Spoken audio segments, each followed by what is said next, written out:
The 3 stages of property investment, let's see which one you're in. Now, we're about to release our book Wealth Plan, which is going to hit the bookshops here in New Zealand about mid-2022.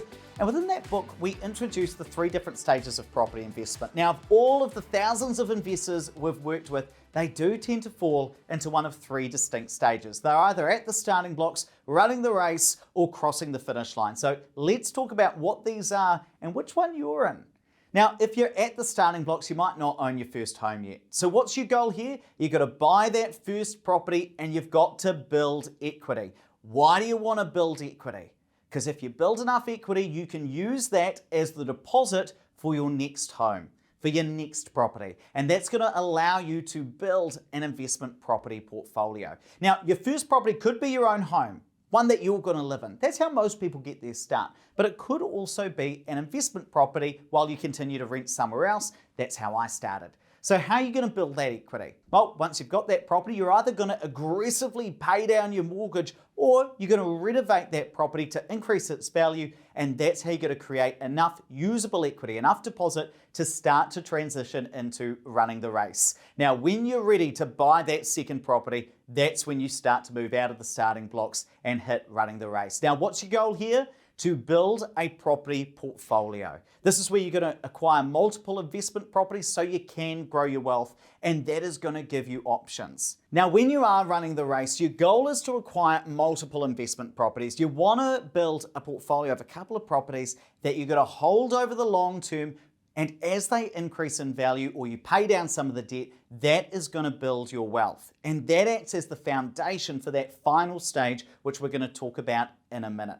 Now, at this point, you're probably going to set a goal of something like, I need to buy 4 properties in 10 years. I need to buy 3 properties in 5 years and then hold them for the long term so that you've got enough wealth to meet your ambitions and hit your goals. Now, you're probably thinking, Ed, how do I figure out how many properties I need? I don't know. Well, that's where you could use a piece of software which we call My Wealth Plan, and this is what our financial advisors or property partners use here at Opes Partners to help figure out how many properties you actually need.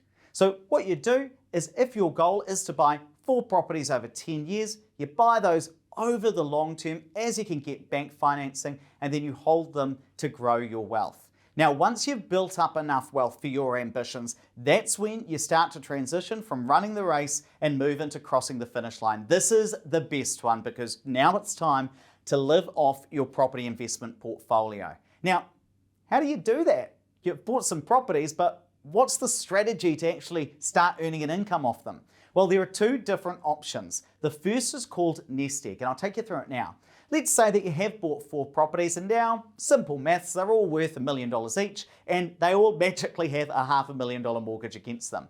Well, if you use the nest egg strategy, you sell all of those properties, take the money, put it into a low risk fund, like a low risk managed fund or a savings account, and you can gradually live off that money that you've taken out of those properties.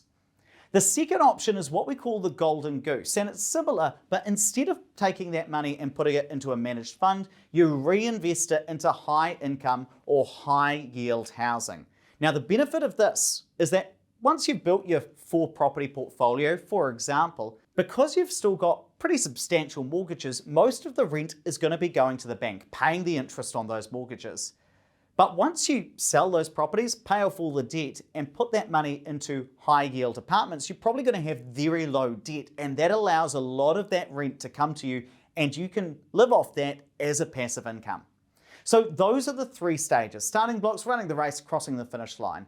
And the true beauty of this is that it is so simple. You can identify pretty quickly which stage you're at and what your goal is next if you want to eventually earn a passive income from your property portfolio. If you're at the starting blocks, what are you going to do?